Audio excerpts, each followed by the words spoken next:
what's up, guys? Alex Willis here, CEO of Leadership Surge, and I want to personally welcome you to No Bullshit with Alex Willis, the go-to source for leadership development in the construction industry. My friends, we have a phenomenal show for you today, a very challenging show that's going to challenge you to think differently. We're diving into something that we don't talk about often in the construction industry, and that's empathy and compassion. It's talking about, hey, how do we lead in a way that's empathetic and compassionate and still get shit done? So hey, tune into the show. You don't want to miss it. Let's dive right into it. Let's jump into the takeoff, my friends. All right, my friends. Hey, welcome to the takeoff, where we're jumping into this challenging subject of empathy and compassion.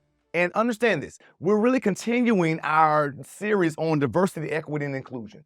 Truth be told, as it pertains to diversity, equity, and inclusion, and ultimately creating belonging environments, it's important for leaders to show empathy and compassion. Now, Harvard Business Review, I know you're like, Willis, why are you talking about Harvard Business Review? Well, they're supposedly the smartest people in all of college, right? Well, here's the deal.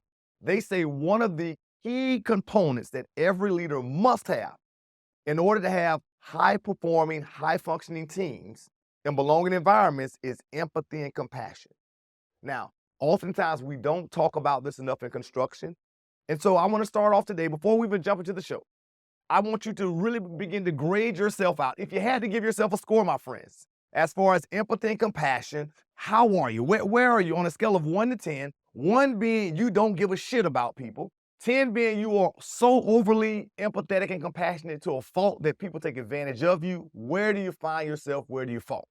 Now, as I go around the country doing this course, we find that most people range anywhere between 3 to sometimes 7, right? 3 and 7 range is what we find in construction. It depends on who I'm dealing with. If I'm talking about the front office usually is a lot higher, right? When I talk about the front line, where work actually gets done with tools, we find it very, very, very, very low. And people often say, leave your damn feelings at the gate.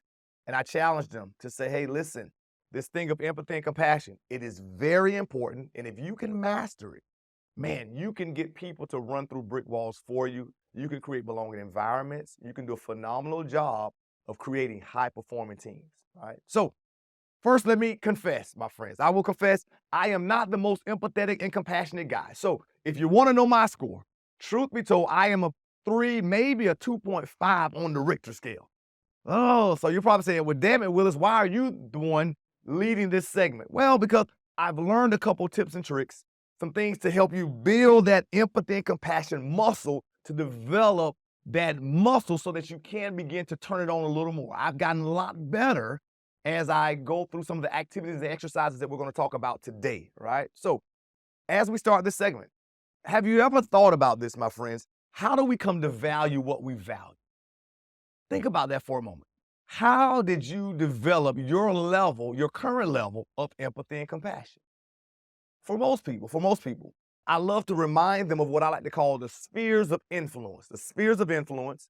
As little kids, we start with our family, our neighborhood, our peers, our school, groups like Boy Scouts, Girl Scouts, church groups, youth groups, all of those things, and they kind of develop how we think, right? Now, based on that upbringing, usually we're a little more empathetic or not because of what we've seen in our environments around us. Let me give you an example. It's Pick on Alex Day. Picking on Alex, if you think about the neighborhood I grew in, the neighborhood I grew up in taught me a lot, my friends. It was very apparent in my neighborhood. You don't let people borrow your bike. If you do, you're not getting your shit back. That's simple. So from a young age, I learned really quickly to safeguard myself. And man, empathy and compassion was a secondary thought because it was all about protecting yourself, safeguarding yourself. So think about that. So my upbringing, my neighborhood began to shape and form how I saw empathy and compassion. Now, let's push it a little further. As we talk about those spheres of influence, right, starting with that inner core circle of family, friends, peers, and neighborhood, we branch out a little more, right, to things like extended family, neighbors, the apprenticeship program, college, other interactions, other relationships that tend to solidify what we were taught or maybe corrected as we get into those other circles. Now, for Alex, it really solidified and cemented my thoughts on empathy and compassion. Think about it. I went from my tough neighborhood to being a walk-on at the University of Florida, showing up to practice every day, working my ass off, understanding that you only get what you work for. From there in the NFL, where you had to show up and practice hard every day just to get a spot. So my mentality was really shaped to say, hey, listen, if you put out and you work hard enough, you get certain things in life. And if you don't, you just don't get it. And so therefore, empathy and compassion for me, because of those things, very, very, very low. And I'm having to work at it to really develop better habits of it, right? So that I can be a better leader for my team, as well as my family and my community. Now, I want you to pause for a second. We're going to take, a little time out to think about it. I want you to really begin to think about your life. How did you get to where you are? Did it help you become more empathetic? Are you leaning on the higher end of empathy and compassion? Or are you on that lower end of empathy and compassion with where you operate, right? So understand, the first thing that you need to be able to analyze is upbringing, experiences, what you've gone through, and how that's had an effect on your thought and mindset for empathy and compassion. Step number 2, my friends, is this. Please, please, please understand. Anytime you walk into a room with people, you are telling the room something, and the room is saying something back to you, right? Without either of you saying a damn word.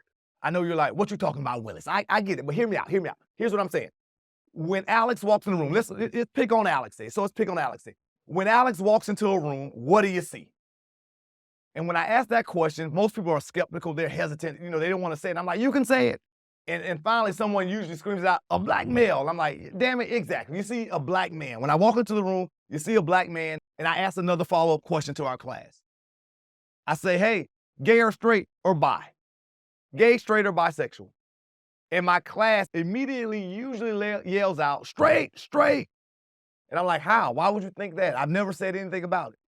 Never said anything, and I'm just showing people that signs, how a person is dressed, how they carry themselves, their mannerisms. People are picking up on things, making their own assumptions, throwing it on you without you saying a word, right? So think about that. I walked into a room, no one said anything. Now I had one guy say, dude, metrosexual. I'm like, yeah, my friends that back home call me metrosexual. I like to dress up, I'm the guy who, I like spa days, right? So yeah, I understand that. But I'd love to show people that not saying anything, people assume. I play this game a little more and I push it a little farther. I say, okay, hey, listen, Alex, black guy, straight, right? Now, Democrat or Republican? This is a shit show when they see that. They're like, oh, you're a black guy, Democrat. I'm like, whoa, why would you say that? I never told you anything. And they say, well, how your mind thinks, and you're open mind, and you challenge us, and how you grew up, and all of these different things. All right, now, truth be told, I'm an independent. There's times I've voted Democrat, there's times I've voted Republican, but I just love to show people that without words being exchanged back and forth, we make assumptions, we throw things on people, people throw things back at us, we're not saying one word. Now, here's why this is important as it pertains to empathy and compassion, my friend. Because we tend to dictate on our judgment and assumptions how much empathy and compassion a person deserves. So think about it. We take all of our background, all of our upbringing, all of our experiences, the things that we've gone through, we compile that data, we mix it with our nonverbal assumptions on people back and forth, and all of a sudden we say, well, Timmy doesn't deserve much empathy and compassion because he's living on the street. Because of what I think about that, what I see in my upbringing, right? Hopefully no one listening to the show's named Timmy today, right? Now, but understand that. So it's important that you begin to slow down and understand that your mind, my mind, tends to think in the format of this or that. I often show a picture and I ask people, I show them a picture of a hot dog. And I say, is it a hot dog or is it a sandwich? And man, people fight to the death over that shit. They're like, oh, no, it's a hot dog, man, it's a hot dog.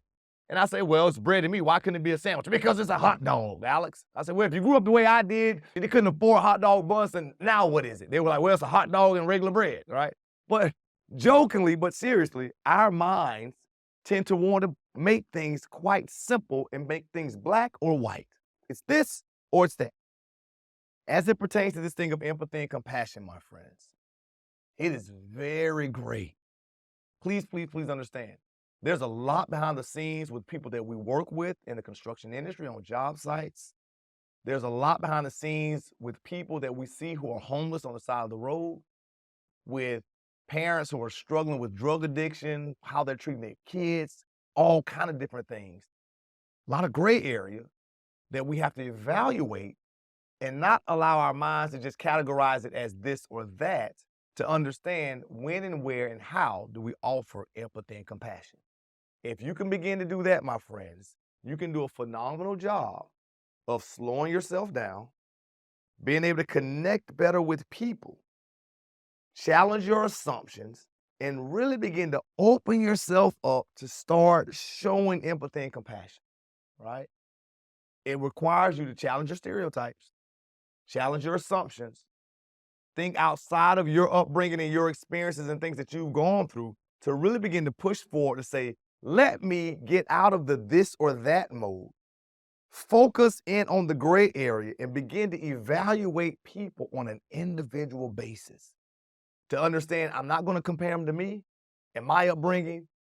I'm not going to dictate the level of empathy and compassion that they deserve based on my upbringing, my thoughts, and what I think. You'll see why this is important as we kind of dive even deeper, and you'll begin to understand that there are different levels, and at times you have to put all of your thoughts and assumptions aside to see that person for who they are, to be able to offer empathy and compassion. And by doing that, you get the best out of them.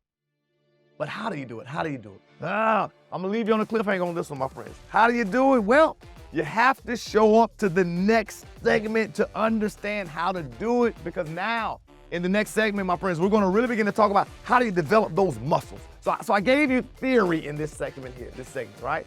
Understanding the theory of it, thinking about it. But in the next segment, we're gonna really begin to lay down some real hardcore principles on things that you have to implement to be able to open yourself up, to be able to show more empathy, more compassion to each other, to others, even when they don't necessarily meet your expectations. So stick around. I'll see you in the next segment. Looking forward to seeing you, my friends. I want to thank you again for tuning in to No Bullshit with Alex Willis, the #1 go-to source for leadership development in the construction industry. Make sure you're subscribed on YouTube as well as your favorite podcasting platform, and make sure to hit play on that next segment.